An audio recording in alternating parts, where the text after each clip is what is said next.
And the meeting. Welcome everybody to this public hearing. In accordance with state law, there is a formal reading that I have to recite for the record, and then I will go over a brief presentation about the project and the proposed benefits, and then it'll be a chance for public comment. So, and it's right down, it's 5:02 p.m. Welcome. Hi. Hello, just in time. Okay. So, pursuant to and in accordance with General Municipal Law, Section 859A, the County of Franklin Industrial Development Agency is conducting this public hearing in connection with a certain proposed project, as more fully described below, to be undertaken by the agency for the benefit of Tupper Lake MEWS LLC. The agency published a notice of public hearing in the Adirondack Daily Enterprise and mailed a copy of the notice of public hearing to each affected taxing jurisdiction. An affidavit of publication and proof of mailing are attached to these minutes. Tupper Lake MEWS LLC, for itself and or for an entity or entities to be formed, collectively the company, has submitted an application to the agency requesting the agency's assistance with a certain project consisting of 1, the acquisition of the agency of a leasehold interest in approximately 18-acre parcel of real property located at 124 Demars Boulevard in the village of Tupper Lake, New York. This more particularly described as tax parcel number 490.26-1-1. 2, the planning, design, construction, and operation of an approximately 54,000 square foot, 3-story hotel facility containing approximately 100 hotel rooms, along with other related amenities, site work, exterior access and egress improvements, parking, curbage, signage, utility, and related exterior improvements. Collectively, the improvements. 3, the acquisition of and installation in and around the land and the improvements by the company of machinery, equipment, fixtures, and other items of tangible personal property.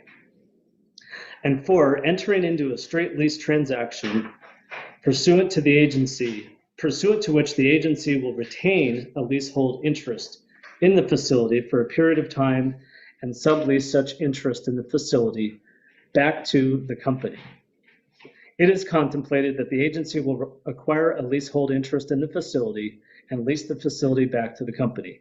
The company will own and operate the facility during the term of the leases. The agency contemplates that it will provide financial assistance to the company in form of a sales and use tax exemption for purchases and rentals related to the project, B, a mortgage recording tax exemption related to financings undertaken by the company in furtherance of the project, and C, a partial real property tax abatement structured through a pilot agreement. The foregoing financial assistance and the agency's involvement in the project are being considered to promote the economic welfare and prosperity of residents of the County of Franklin. Based upon the information provided by the company in the application, the project will involve an approximately $15,632,166 capital investment by the company, along with the payment of new revenues for the benefit of the affected taxing jurisdictions. The agency estimates the following amounts of financial assistance to be provided to the company, which are shown on this cost-benefit summary that I passed out. So that is the formal reading that I have to do. I'm going to share my screen really quick and go through some of the highlights of the project, and then we will open it up to the hearing.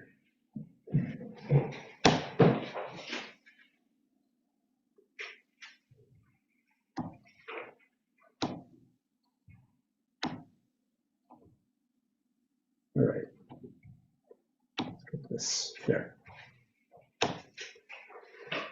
Okay, so just as a reminder, real quick, the Industrial Development Agency for Franklin County is one of 3 agencies that I am the CEO of. We have a staff of 5. Each agency is overseen by a volunteer board of directors appointed by the Franklin County Legislature. This project is a project that falls under the Industrial Development Agency because of the unique powers that it is granted under New York State law. The IDA can provide different tax benefits that I'll describe in a second to certain types of projects. And in this case, a proposed hotel is under the category, it's kind of like a commercial industrial project that is eligible because it is bringing outside investment and visitors to the community, and is something in the form that's proposed, not currently offered in the community. There's 4 types of benefits the IDA can provide to eligible projects. I'll talk about the first 3 because those are the most common, and each of those is in consideration for this project. First, and it's the one that usually has the largest benefit to a project, and that is a real property tax exemption, also known as a pilot. The second is a sales tax exemption, which exempts the project during development, during construction. The project can be exempt from New York State sales tax. And then the third is a mortgage recording tax exemption. So whatever mortgage is filed for the project financing, there's a 1% fee, recording fee with the Franklin County Clerk's Office, and that fee can be waived if approved by the IDA. So really quick, the payment in lieu of tax payments are, so the IDA can exempt real property taxes from a project. However, there's never a full exemption of those taxes. It always comes with a payment in lieu of tax agreement, which provides some payment to the taxing jurisdictions, even if it's less than the full taxes that would have otherwise been generated from the project. And that's what we're considering here. The amounts of those payments, the terms of those, the agreement is subject to negotiation between the IDA and the developer. No matter what, the payment in lieu of tax agreement will always result in the taxing jurisdictions receiving more in payments than what the project would have been if there hadn't been a development. It's never less. What we do as an agency, if a pilot agreement is approved, what we do as an agency is collect the payment and then distribute it out to each of the taxing jurisdictions based on the pro rata share of the overall tax rate for the property. There's a few advantages to, there's different ways that a project can take advantage of a payment in lieu of tax agreement. Not all of them are through an IDA. The IDA, but when there are certain advantages for a community when working with the IDA, and some of those same advantages apply to the developer. I'm not going to read all of these. The most important for the developer for the project, obviously, is lower costs compared to both upfront costs for developing the project, but then those first year costs of what will come from property taxes. Developers also like predictability because a payment in lieu of tax agreement structures what their payments are going to be. They know it, they can build it into their model, and gives them some predictability and certainty. They also like the single flexible negotiation, which in this case, the IDA can negotiate on behalf of and issue a pilot for all taxing jurisdictions. In this case, there's 4: the county, the school district, the village of Tupper Lake, and the town of Tupper Lake. One of the advantages that that's been really interesting in my time with the IDA for the communities is the second to last one, well, and the last one is if the pilot's approved, we, the IDA, own the responsibility and are subject to pretty intense scrutiny by the state of New York Authorities Budget Office and the New York State Comptroller's Office to effectively manage the pilot over the entire course, whatever the term is, which means we collect the payments, we distribute them, and we track and report on all of it. And so it's our business. We have to be in it, and we report annually on everything related to it. So there's no chance for a pilot agreement with the IDA to get kind of lost in the paperwork or for staff transition to happen and then things are lost and then payment requests are not made. Because it's so integral to what we do, it's hard for things to be forgotten. And related to that is that transparency. Everything we do is reported on an annual basis and open for everyone to see. Here's our basic process, and I don't need to go through all of them except to say that right now you can see we're at phase number 4, which means a few months back, earlier in the year, the board of directors have passed what's called an initial resolution, which simply means this is a project that is eligible for consideration for benefits. And since that time, we've been working with the developer to see if there's an agreement to be made. We think there is, and so we scheduled this public hearing. Anytime after this public hearing is closed, the board of directors can adopt what's called the authorizing resolution, which is simply approving the agreement.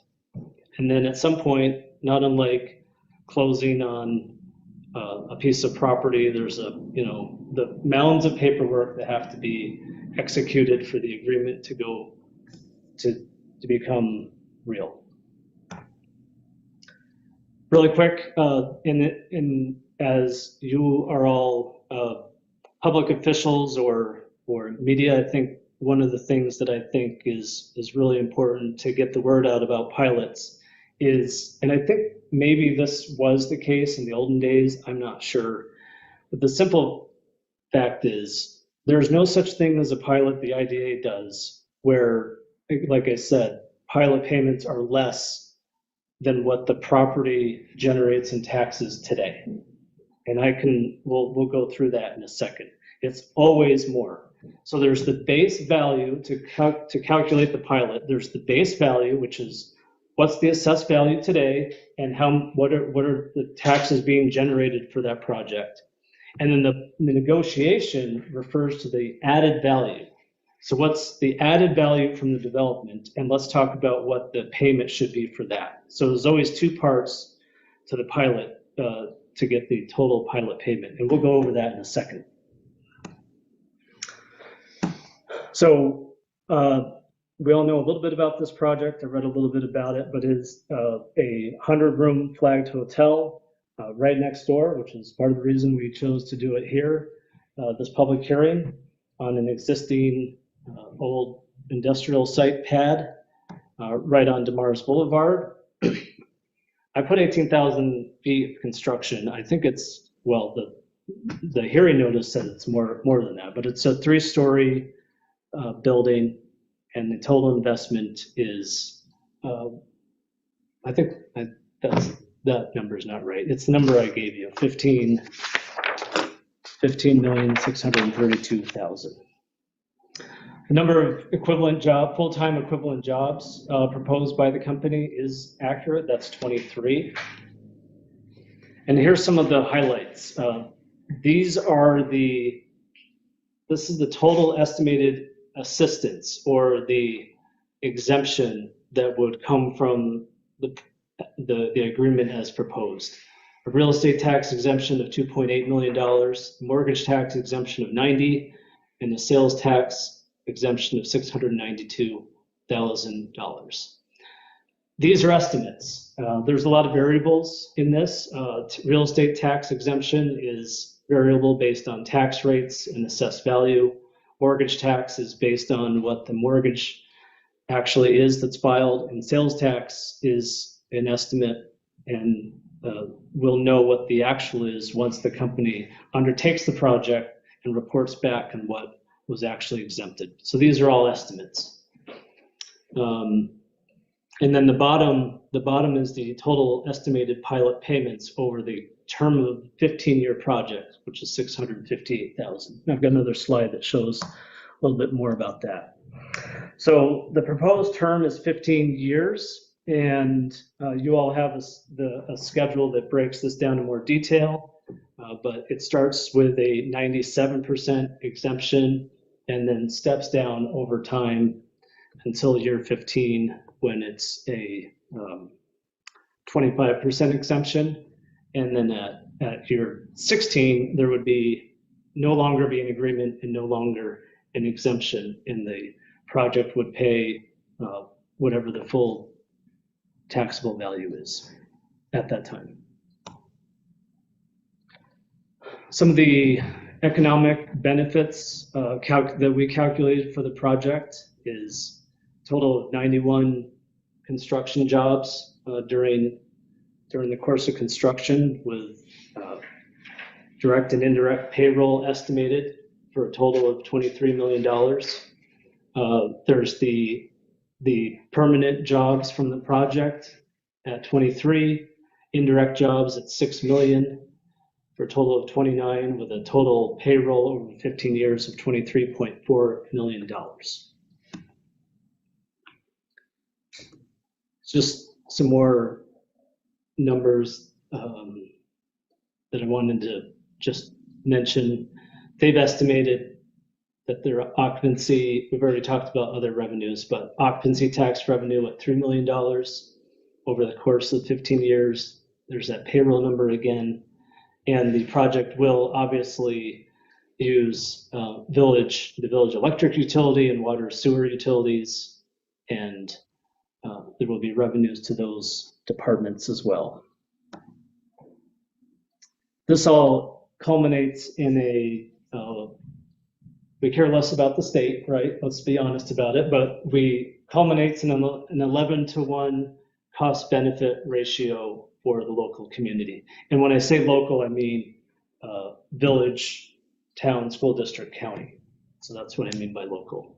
Because obviously the county collects the sales tax, county benefits from the occupancy tax, and then all four entities benefit from the payroll and other benefits. Okay, I went through that quickly, but I wanted to make sure we spend whatever time we want to on the actual public hearing. So at this time, I'll open the floor to anyone who wants to talk about the project, and we can go until we're all good. There's no timeline. Can you just announce your name, though, if you're going to say something? Oh, yes. Please and thank you. Yeah. I should have introduced Maria Bourgeois. She's our operations manager behind the scenes. Sorry, Maria. Thank you for speaking up. Hi, everybody. We can't see you, but we know you're there. Thank you. So you can keep track of the comments. Please state your name. Okay. Any comments or questions? Let me find something. I can start. This is JC Welsh. I'm the superintendent. I'm the new superintendent at Tupper Lake Central School District. So just wanted to talk a little bit about the pilot. I know you highlighted it. We do not dispute the benefits of increasing economical advantages to the area, not at all. I just want to point out that any pilot that is put into the school district and is part of that tax cap formula is a net loss of revenue to the school district. There's a couple of years there that it is more impactful than the others. Jumping year 7, 8, 10, 11, 14, 15, and then 15 to 16. Those are years that would be of concern, and that the school district would need to make some considerations and make sure we're just budgeting appropriately for those. So again, we want the best for our community. We do not dispute the benefit of bringing bringing more infrastructure to our community, but any sort of pilot that's added to the school district it is a net loss of revenue for the school district. Because of how the tax cap is. It's because of the formula. Yes. Right. Yeah, it's the state formula, as you were talking about local versus state. So I just want to make sure people are aware of that again, lots of benefits to these types of projects, but anytime we're talking about a pilot, we are talking about a loss of revenue for our school district. So when you see, I want to make sure we all understand, when you see these jumps, or I guess the reductions in the assessment or the exemption, what that does to your tax cap formula is actually reduces the amount with the room you've got in the tax cap. Correct. And so that difference has to be made up somewhere else within the school district budget. Yep, that's exactly right.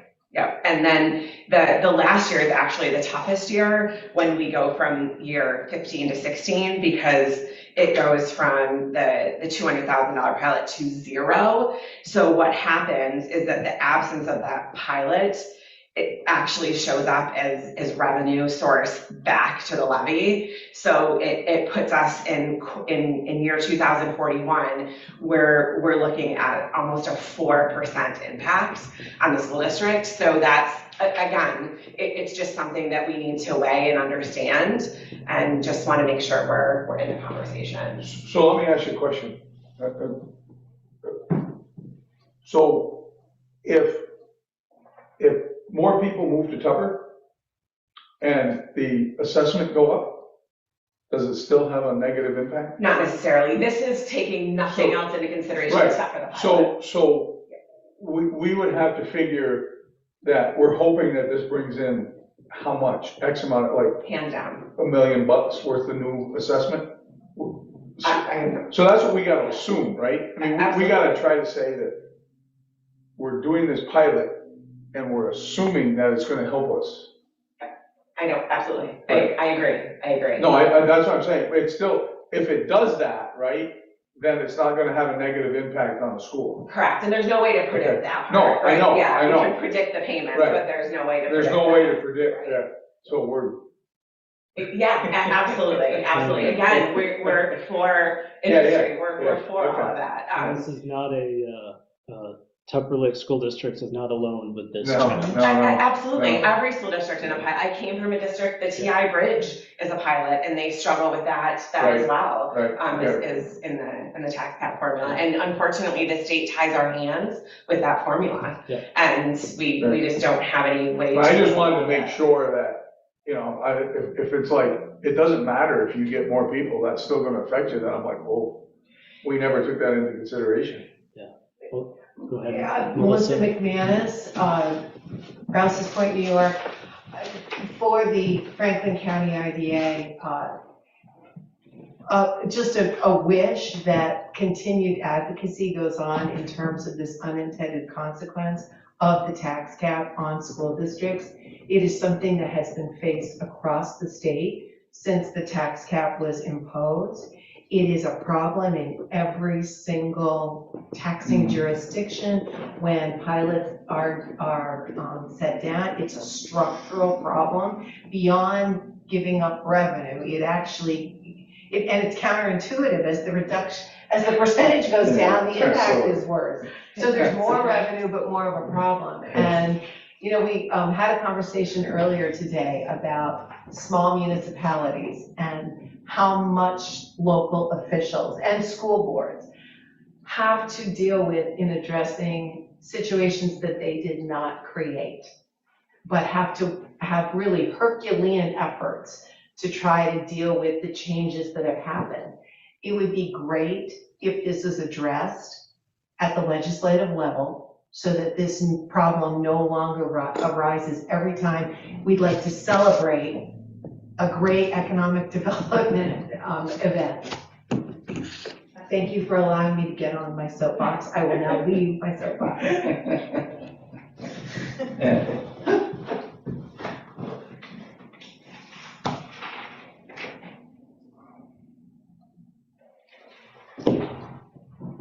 A great conversation. I wish I had a great answer to it, but that advocacy really does need to keep happening because it hasn't solved the, like you said, structural problem yet. So Yeah. you might not be able to do this, but like, say for instance, because of the pilot, there's a problem there. The county has a good year and the town has a good year and the town says, maybe we could not take our share, and the county says, maybe you guys can help you because, is that possible? I don't know what the town could do directly between the town and the school district. When we do an agreement, we have to distribute it based on the overall tax rate divided up by percentages, no matter what. Yeah. So we wouldn't be able to arbitrarily do that, even if the town said, hey, go ahead and take our share. Yeah. We would have to distribute it out, and then each jurisdiction could choose to do something on their own. Yeah. What's the formula? It's heavy on the school district, isn't it? What's the formula breakdown of the government? Typically. Town and county are very light on it. Yeah, I think so. I can give you, if you give me just a second, I'll give you an estimate. Yeah. Because, and what we do is we provide an estimate out to each of the taxing jurisdictions with the big caveat that it's an estimate because there's things that are not known yet, like tax rates. So what we do is provide an estimate based on just today's tax rates and estimated assessed value. So give me just a second because I had it up earlier.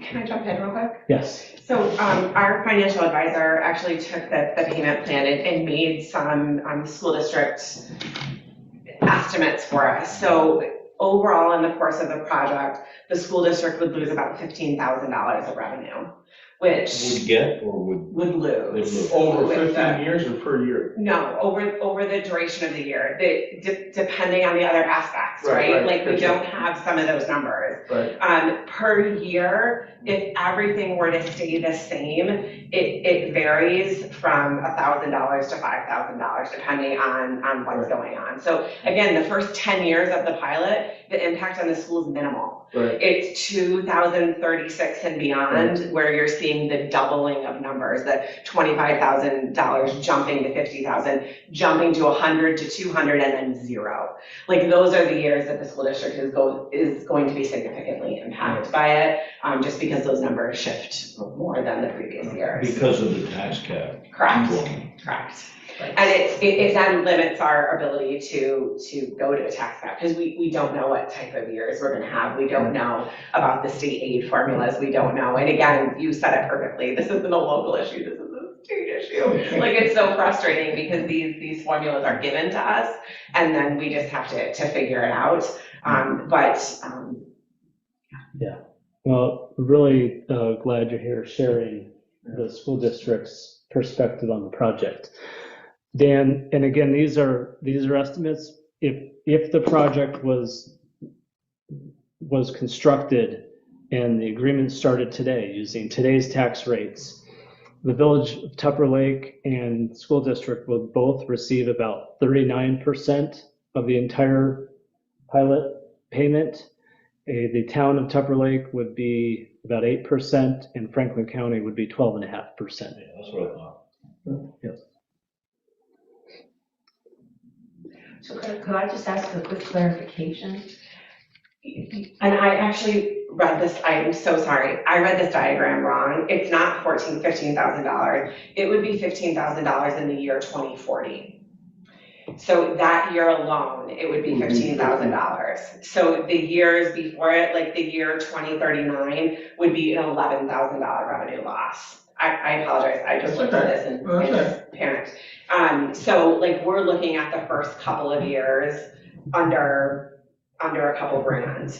But then when we start to see those year jumps that we talked about in 2036, we're looking at it getting up to $5,000. Then we're jumping to 6, then we're jumping to 10, then we're jumping to 12, then we're jumping to $15,000 in 1 year. Right. So it's at the most impactful in year 2040 is when we would lose a revenue of almost $15,000. Yeah, because by then the total pilot payment's $200,000. School district would get approximately 40% of that. Right. And that's, yeah. That was actually my question. Is that a net loss or is that a loss without factoring in the increased payment? So this is if everything else about our tax cap stayed the same. Okay. So it's with all the property taxes, all of the other factors that we don't know about. If everything stayed the same, it's what this pilot would do with revenue. So it's impossible to predict the exact same thing that Rick was talking about. And so it's if everything else stayed the same, that would be the impact. And we know in 2024 and 2040, things are probably gonna look a little different. Sure. Not sure how, but they'll look a little different. Just Yeah. So it's a $95,000 gross loss that the 80,000 from the pilot that you would be gaining in revenue would be subtracted? I'm just trying to understand that, so. Are you talking about the last year of the pilot? The year where you said there was a I $15,000 understand the school cap. budget, you're good. So this is, so I have to do a lot of research on pilots and our financial advisor helped us out a lot. Sure. So that last year, with the absence of a pilot, the tax cap calculation basically transfers the last pilot payment amount as a revenue source back to the levy. So back to the taxpayers, Okay. which means there's a 3.91% that year of the tax levy after the previous year was at 1.91. So jumping from that $200,000 payment down to zero, it acts as a revenue stream instead of your levy calculation. So that's why that last year it affects it by almost 2% of the tax cap levy, and that's huge. Oh, sure, absolutely. So we have what, 10 years to get that legislation? How many years? 16. To get that legislation Well, we got changed? 10 years to bring a lot of people in and help pay the freight. Yeah, and That's the again, idea, yeah, right? and That's remember the these idea. are super fixed. There's no way to predict these, but if everything else stayed the same, that's and I apologize for reading that wrong. No, it's okay, but it's important to try to estimate these things and plan ahead. Yeah, absolutely. Well, and the good thing is this guy sees something in Tupper, right? So, I mean, I'm looking at it like, if you're gonna build a nice motel like that, he sees something, I'm sure he just didn't wake up one morning and say, I wanna pop a motel in Tupper. I think he sees some potential, Absolutely, and then you talk so about, we gotta take a chance on it, right? yeah, families moving in, increasing enrollment numbers. You know, we don't know that enrollment numbers will still be calculated for state aid, but we could safely assume that. Yeah. And so more students we have would bring in More money. potentially more aid depending on how they calculate that formula. So there's obviously things that this doesn't include prediction. Maybe New York will revert back to being a home rule state and they'll take the tax cap away and let local governments. I wanna take a bet on bringing more people here than the state. Okay, the bet's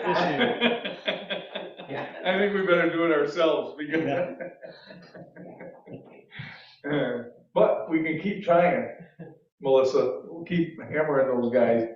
So again, minimal impact for the first decade, but this is actually a graph that our financial advisor made us of the cumulative loss versus the annual loss. And you can see the cumulative loss just take a spike because it acts as revenue that previous year, and it's the formula. Right, and it almost looks the opposite for the other taxing jurisdictions. Yes. It absolutely does, Yeah. yes. It's weird. hard School budgets are for so weird. a taxpayer to wrap their mind around that, right? It's challenging. Any of us. It's Yes. super challenging. It's not your accounting that we learned in Yeah. school. No, let me just share a couple things as we were, this group, the Washington Street Partners, has been great to work with. I agree, they see something in Tupper Lake, they want to invest here, it's really exciting. One of the things we wanted to do to make sure the pilot was limited in term, that's why it's 15 years. We could go longer than that, but we thought that was reasonable for the type of development. They are paying I mean, it's less school district's in a different place, but on day one, the first year of the pilot is, I think, more than 3 times what the current value is that's being paid in taxes on that piece of property. So all the taxpayers, I mean, it's small, but it's 3 times more than it is today. So that was important to us. And you do see that big, that's why that curve that you shared, that's a net loss to the school district, is flipped for the municipalities, so that towards the end you're seeing there's to help the project get underway and thrive. That's why you see such a big exemption at the beginning. But then as we get later on in years, that we stepped it down on purpose and reduced the exemption so that the payments are higher towards the end. Counterproductive in some ways to the school district, but it also is meant to really help out the other jurisdictions. That's kind of how we set it up, and it's taken a while, but we think we've got something. So Jeremy, at year 16, then you come up with whatever the total assessed valuation of the project is, and then taxes begin. Yeah. So this is a 15-year abatement to help these people out, right? Right. The assessor, whatever the assessed value is, the agreement goes away. They show up as taxable on the. So it'll probably be assessment a lot like Tupper Lake Supply, and that there are many holdings. Way over assessed. The IDA has no comment on that matter.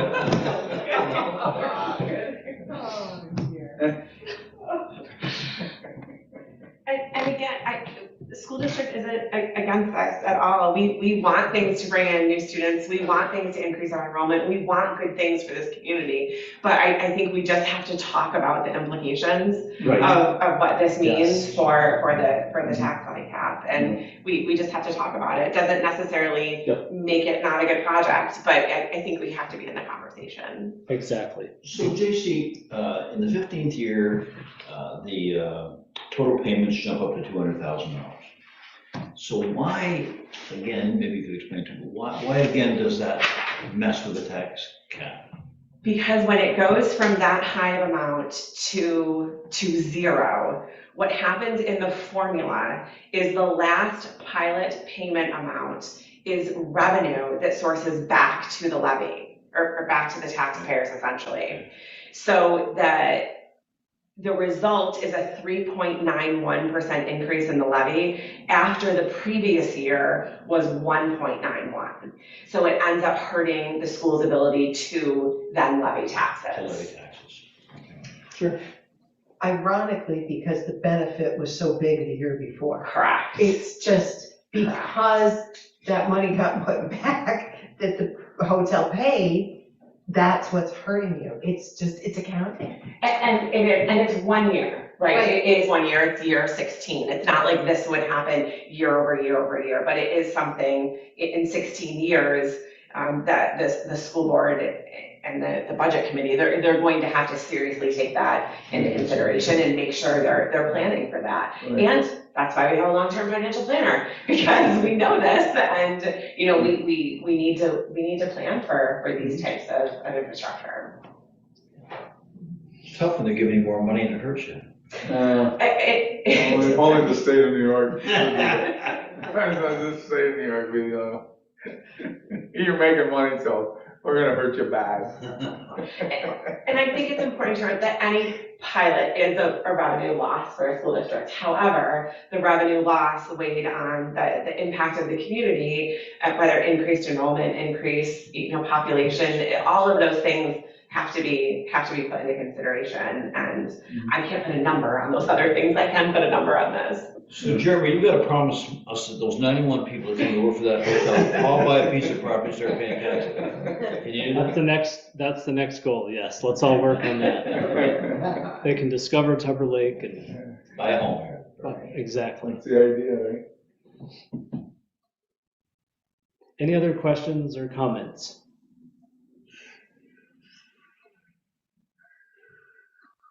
Okay, if not, I'm going to take the time here. Let's see, what time is it? And we're going to close the public hearing. Make sure I get it written down. we'll close the public hearing at 5:41 PM, and I'll just express appreciation for everybody being here and sharing your thoughts about this project. And like I said, the Now, next Jeremy, step. do each of the legislative bodies have? Sorry, the public hearing's over. No, actually, we don't. No, it's the school, right? The school that who approves it? Nobody? Nobody. In this The case, IDA does. yeah, the board of directors can approve, yeah. We have, each IDA in the state is required to have a uniform tax exemption policy. And that policy dictates what types of projects are approved by who. We have, and under what terms most projects should fall under. If a project falls within our policy, the board of directors can approve it. If there is a project with proposed terms that are beyond what our policy states, it can still be approved only after approval from each of the affected taxing jurisdictions. So let's, just a crazy example, let's just say this project really wanted a 40-year pilot. That would be outside of our policy, and if we wanted to propose that, we would have to get approval from the four taxing jurisdictions, and then the IDA board could approve it. But But since under the it's circumstance with the 15-year Correct. reasonable length of time, Yeah. your board can approve it. correct,